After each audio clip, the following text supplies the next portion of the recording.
Nearly a century of French colonial rule, Cambodia had severely suffered economically and socially.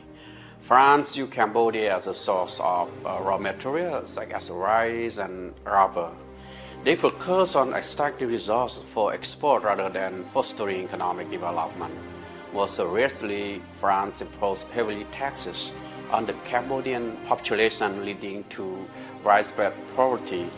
For social aspects, the education under French colonial rule was limited, as schools were primarily established for the children of the elites or those who could serve colonial interests, while leaving most of the population without access to education.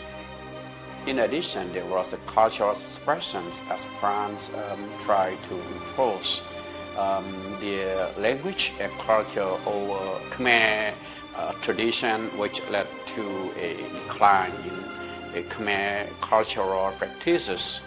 Thanks to the neutrality and peace spirit advocated by Nowodum Sihanouk, Cambodia gradually embarked on the fast track of economic development after the restoration of peace. China and Cambodia are close neighbors. The 5 principles of peaceful coexistence advocated by China is in common with Sihanouk's principle of neutrality, which makes it very natural for the two countries to establish friendly relations. Over the decades, through concerted effort, the traditional friendship and multifaceted cooperation between the two countries have grown steadily.